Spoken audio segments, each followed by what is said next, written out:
Et pour prendre un... Et vous habitez à Tours? Oui. Oui, c'est bon le chocolat. Donc sur le stand de l'agence bio, on a un goûter bio, là, si vous voulez déguster et faire déguster vos enfants en particulier. Des chocolats, des sirops, des gâteaux, de la confiture, du miel. Enfin, tout ce qu'il faut pour un bon goûter. Hein. Et puis bio. Donc, venez nous voir sur le stand de l'agence bio. Il se déroule à l'heure actuelle. Je suis un grand enfant. Bon, Jacques, bonjour. Bonjour. Alors, on doit vous appeler comment? Monsieur Bio, maintenant, pour l'éternel? Alors, Non. en revanche, dans mon organisation, gentiment, il m'appelle Bioman. Bioman. Bioman va bientôt être à la retraite, non? Ah non, quand on est dans la bio, on n'est jamais à la retraite. Bon, j'allais dire, que va devenir l'agence bio Oui, non, mais il y a du monde, hein. Je ne m'inquiète pas pour la suite. Bon. Alors, aurez-vous un discours cette année de prêcheur? Mais qu'ai-je dit donc les années précédentes pour voir ce type de questions? L'année dernière, vous étiez très pessimiste, mais peut-être vous teniez compte d'une crise flagrante agricole. Oui.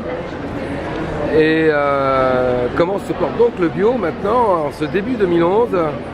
Les conversions continuent au même rythme? Non, les conversions en 2011 ne sont pas au même rythme qu'en 2009 et en 2010. Hein. C'est-à-dire, en 2009, on était à peu près à 10 fermes par jour en conversion. En 2010, on est passé quasiment à 15 fermes par jour, en tout cas sur les 6 ou 7 premiers mois de l'année. On sait que sur 2011, ça va baisser, mais il y a quand même des conversions. Donc le programme de conversion se poursuit, même s'il n'est pas sur la dynamique des années 2009 et 2010. Donc vous n'arriverez pas à atteindre les objectifs en 2012? Alors, peut-être que les objectifs qui étaient fixés de 6% de la SAU en 2012, c'était quand même, à l'époque, on était à moins de 2%, autour de 2%, c'était très ambitieux de penser qu'en 4 ou 5 ans, on pouvait tripler les surfaces. Mais très franchement, les résultats qu'on a obtenus sur 2009-2010 sont très encourageants en termes de dynamique, parce qu'aujourd'hui, ils suscitent dans les campagnes un regard neuf et un regard positif sur l'agriculture biologique, y compris dans le milieu conventionnel. Donc il y a eu des réussites. Il y en a eu, oui, il y a des réussites, et je prendrai pour exemple le fait que on a mis en place un salon qui s'appelle le salon Tech & Bio, qui est un salon réservé aux professionnels, construit essentiellement sur des résultats techniques, des résultats économiques et beaucoup de démonstrations sur le terrain, et que ce résultat, il rencontre un vrai succès, mais il rencontre un vrai succès tout autant auprès des agriculteurs conventionnels qu'auprès des agriculteurs bio, puisque c'est un salon qui n'est pas réservé qu'aux agriculteurs bio, hein. Ça s'appelle Tech & Bio, mais en fait c'est de la technique et l'agriculture biologique, mais ça s'adresse autant aux agriculteurs conventionnels que bio, qui sont dans une logique d'une agriculture plus environnementale. Alors, est-ce que le consommateur réagit pareil? Est-ce qu'il y a une stagnation du nombre de consommateurs en bio en France? Alors ça, je pense que l'an dernier, j'ai été certainement inquiet parce que la crise a été très forte. On n'est toujours pas vraiment sorti de la crise, du moins au niveau du secteur agricole. Et en termes de consommation pour les produits bio, il y a eu un ralentissement de la consommation pendant un certain nombre de mois. Et ce que j'entends aujourd'hui d'un certain nombre de filières, c'est que la consommation est repartie. Alors pas au même rythme de développement que les années précédentes, mais on reste en croissance. Les donc prix, oui. Je pense que c'est très encourageant. Les prix sont en cause. Alors les prix sont en cause, ça dépend d'abord dans quel circuit on achète, ça dépend à quelle saison on achète, ça dépend quel produit on achète. Alors, par rapport au pouvoir d'achat qui quand même a tendance à baisser pour les classes les plus populaires de notre société, il est difficile de leur faire admettre d'investir dans du bio au quotidien. Ça paraît même une contradiction complète, non? Alors ça, c'est un véritable enjeu, oui, c'est un défi même. Hein. C'est-à-dire que, de mon point de vue, c'est même pas en tant qu'organisation, c'est de mon point de vue, Pior, citoyen, faire de l'agriculture biologique, pour moi, l'enjeu, c'est qu'effectivement, elle soit accessible au plus grand nombre.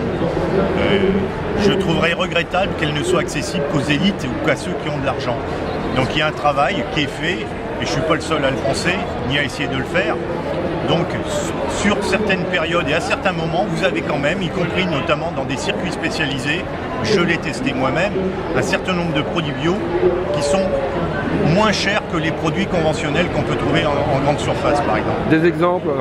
Sur les fruits, sur les légumes, sur un certain nombre de produits comme ça. Quand on est en saison, on peut trouver des salades, on peut trouver des pommes, on peut trouver des oranges, etc., qui sont en bio et à des prix qui sont tout à fait concurrentiels avec le conventionnel. Alors je ne dis pas que c'est tout le temps et toujours et tous les produits, hein, mais c'est vrai que ça suppose de s'informer, de se déplacer un petit peu. C'est un investissement temps quand même, ça peut être un parcours du combattant aussi quand même. Ça peut être un peu un parcours du combattant. À la fois, c'est pas à la portée de tout le monde, il y a des gens qui ont d'autres préoccupations. Oui, mais l'intelligence n'est pas réservée qu'à une certaine élite. Donc on rencontre ici, sur le salon de l'agriculture, des consommateurs, tout type ou toute classe confondue, qui sont soucieux de leur alimentation, pour leurs enfants, pour eux-mêmes, et qui cherchent à comprendre. Donc moi je suis assez rassuré finalement sur le comportement des gens. Il y a des gens qui cherchent, c'est pas un problème que de revenus, c'est pas un problème que de classe sociale, c'est pas seulement un problème de diplôme et de formation. Alors n'y a-t-il pas des aberrations dans les marges aussi pour certains produits? Alors oui.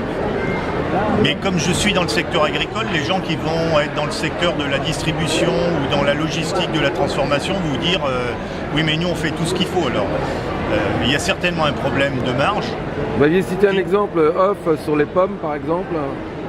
Oui, je vous ai cité un exemple sur les pommes qui n'était d'ailleurs, je ne pense pas bio particulièrement, mais où les pommes étaient achetées quelques dizaines de centimes d'euros aux producteurs.